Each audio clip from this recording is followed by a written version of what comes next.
Hello and welcome to the Left Stick Down official video review of Wolfenstein: The New Order. My name is Jared. If you've been on our site for any amount of time, you've probably read some of my reviews. This will be my first video review. We were going to save this for the Watch Dogs live stream, my wonderful voice that is. But I picked up Wolfenstein last week, started playing it, and thought this game is amazing. And since we have started doing Twitch broadcasting and you can record stuff on Twitch, I thought, yeah, I'll give this a review. So, let's mosey over to the options menu. I know consoles are not known ever for having good options, but I do have a problem with the options menu. Everything is fine. Gameplay, controls, video settings, they're all fine for a console since all that's optimized for the specific console and to be used with a controller. But in the audio section, I have a problem with the fact that you can't control each individual audio slider. You'll get audio that just mangles with each other, and voices will sometimes overpower fighting and music will sometimes overpower them, and so will the noise of combat. And it's annoying to say the least, but a lot of times they will have in-mission, in-engine, rather than pre-rendered cutscene dialogue to deliver exposition to you and to just deliver hints about foreshadowing future gameplay and that sort of thing. And they'll be impossible to hear because music or gunfire will cover up the audio sounds. And there's a lot of really good dialogue in this game. It's all really well done. And it's just a shame that a lot of times stuff that would be fun to listen to and help you figure stuff out in the story is just covered up. And so I just wanted to point that out. Now let's actually take a look at the game.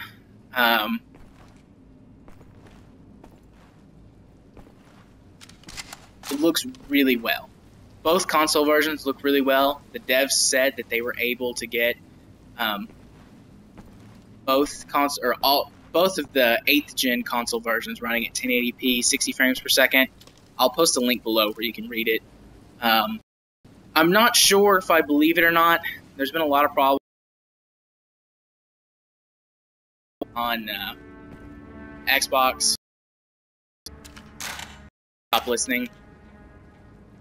Yeah, because I'm doing this with my Kinect hooked up. Voice commands sometimes get in the way, so pardon me if I work out the kinks on that. But there have been a lot of problems with getting games optimized to that level. But they say they've done it, and the game looks beautiful. I have looked at both of them, played side by side, and I can't tell the difference.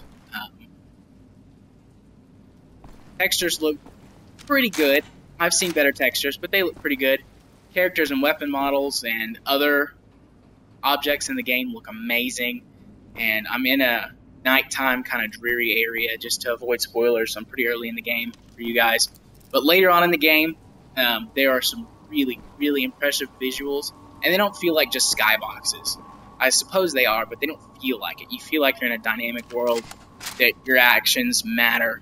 And it just looks gorgeous. So I really applaud them for getting to that level of graphical fidelity on the console. In case you didn't know, Wolfenstein is single player only. So don't go after this game for its multiplayer content. There isn't any. But there is enough. Go ahead. There is enough content to keep you playing for at least, they say 20 hours. I think you can get more than 20 hours out of this game. Look here in the collectibles. Each level has got its own set of collectibles, multiple Enigma codes, which will unlock different gameplay modes and bonuses. Letters, which are just story bonuses. Gold, which is purely for collecting for an achievement. Your concept art and characters unlock on every level automatically. The audio recordings, or not the audio recordings, the music recordings, rather. They're an alternate Beatles band from the 1960s since the Nazis won World War II. And then health and armor upgrades for each level. These are specific to timelines, which I will talk about in a moment. And then there's also, in certain levels, there are other audio recordings. They're journal recordings, and that has to do with one of the main characters in the story. So I won't talk too much about those with spoilers. Another thing to show you guys is perks. These are kind of RPG-ish elements that you can work towards unlocking. They'll give you bonuses, like, for example, you can throw knives once you stealth kill enough people, and then you can hold more knives. Get quicker health regeneration, which this game does not have fully regenerating health. I'll talk about that in a moment. Have more ammo and that sort of thing. On my first playthrough, I just played the game, and I unlocked most of these, or most of what you see unlocked just by playing. I believe it's Scout 2. I don't know, one of these I've unlocked on my second playthrough. Otherwise, all of them have been just on my first playthrough playing the game. Road is not safe. Nazis down there. Shoot the Nazis. We wait here. Shoot the Nazis, though. Like, pretty much the game. Go kill the Nazis. There's multiple ways to play through the game. You can just run and gun like crazy all the time, which is fine, and it's very fun. The gunplay is very satisfying. Each weapon is very unique. It feels different. Right now, I only have to show you grenades, knives, pistols, and assault rifles. There are quite a few weapons in the game. There's a 1940 set, which is used only in the first level of the game and in the Easter egg, which isn't really a spoiler anymore. The Wolfenstein 3D Easter egg that you can play at your hideout later on in the game. They're very period accurate. They feel very period accurate. I don't know if you've ever fired any old weapons, but they feel like old weapons, which is good. And there's the alternate 1960s weapons, which are like the Nazi-developed weapons. They're very different from anything I've ever seen in real life or in other games. And they all feel unique and good, like I said. Then there's the third set of weapons, which I won't talk about because it's heavy spoiler stuff. But there is a third set of weapons that are really, really good. Like I was saying, there's different ways to play the game. You can play it stealthy, knife people in the back, use your silence pistol, kill enemies.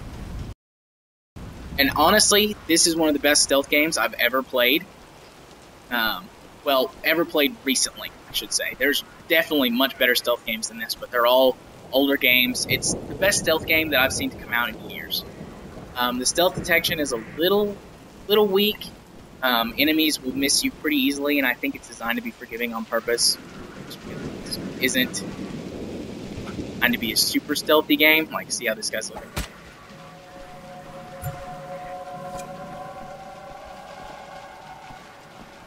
But it's fun. There's certain levels that can be played out completely differently if you're stealthy versus not being stealthy. You'll fight less enemies. You can take alternate routes that are ventilation shafts and stuff like that. It's really fun, and it could add even a third playthrough if you choose to play through the two storylines and then play stealthy versus run and gun. And that's another thing. This game has two storylines. They have made this known, so it's not a spoiler. In the first level, you have to make a choice that determines three things. There's two abilities that you get based on your choice. The first is a hot wiring mechanic, which lets you get into certain special areas, and the other is a lock-picking mechanic for each timeline. And each of them lets you get into different secret areas in the levels. And then the second difference is a storyline difference. Storylines they follow the same general path, but there are different cutscenes, and each of the stories feels differently. One of them is much more grim and bleak, and the other is not happy, but a little bit more upbeat.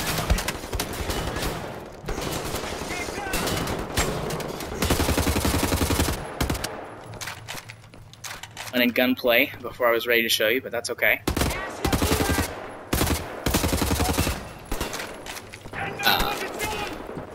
But the two storylines feel different, and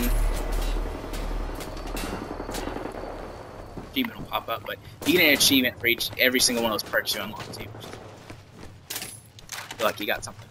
And the third thing is that, as you can see, my health is 160. You can get your health and your armor up to a maximum of 200, depending on which storyline you choose. And one storyline will let you pick armor upgrades, and the other storyline will health upgrades. This game is old school FPS style and the modern FPS style. Have limited regenerating health. Factor of 20, so 160, 140, 120, etc.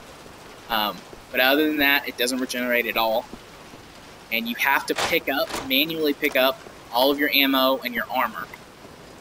Since this is also a hybrid of an old school FPS and a modern FPS, there are also secret areas to explore, because I've played the game through once already.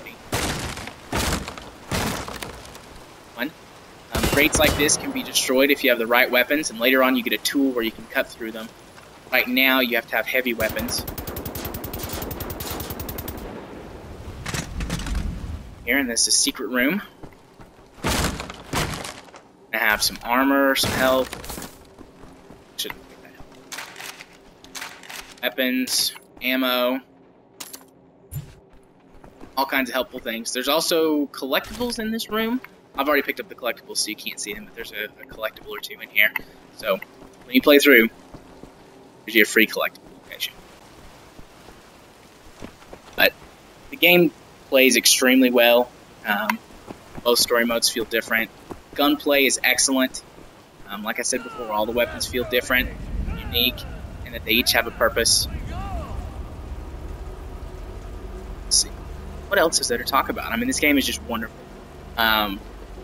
I haven't had any glitches or bugs. I'm sure that they exist, but in probably 10 hours, I haven't had any problems with the game. It's just a great game. I mean, this game, it wasn't that it wasn't on my radar. I knew it was coming out.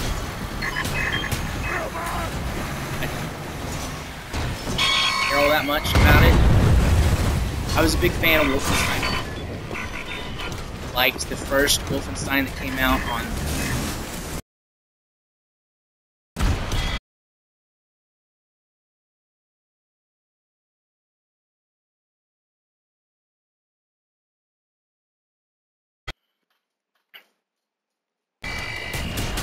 my apologies for that.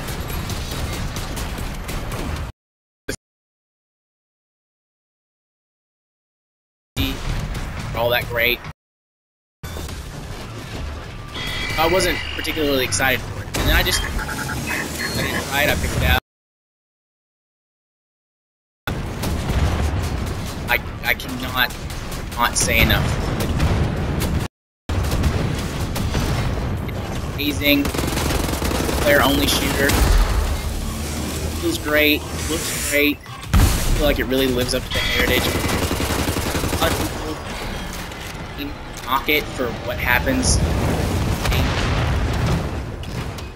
They're establishing a new timeline, a lot of new story stuff with this game, and it's a little weird for a Wolfenstein game, but it's good. It's worth it. It's definitely worth picking up and playing through.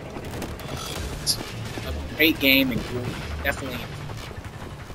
I would say be careful. Don't let your kids watch you play this game. There is a lot of adult content in it. I don't mean like pornography. There is some nudity, some partial nudity, a couple of sex scenes. Odd. Not violence, obviously.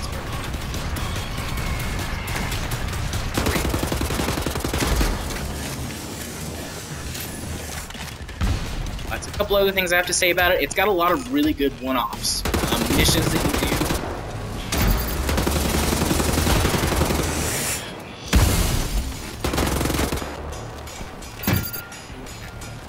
You never see it again. Kind of sad because some of this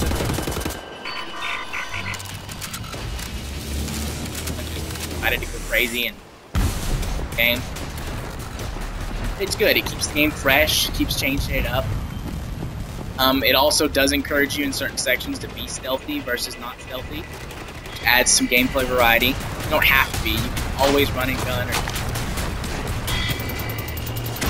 boss fights. There's a lot of variety.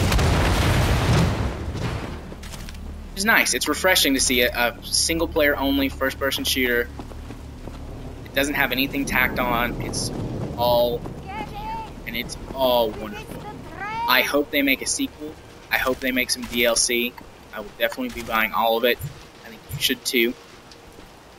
Available on every platform out there except for the Wii and the Wii U.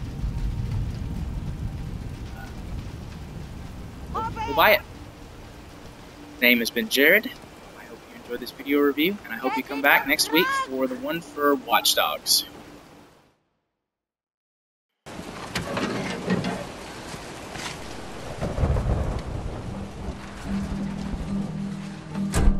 Anya, you and me, on a train to Berlin.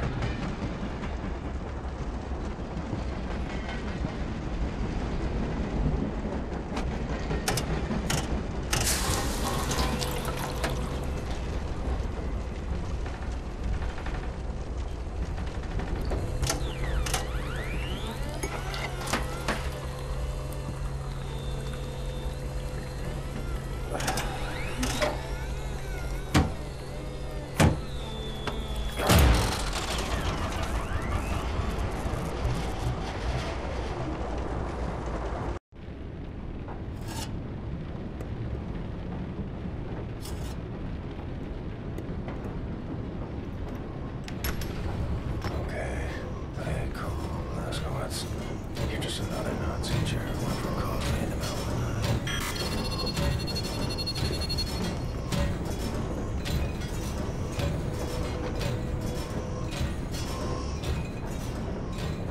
Just head back to the cabin.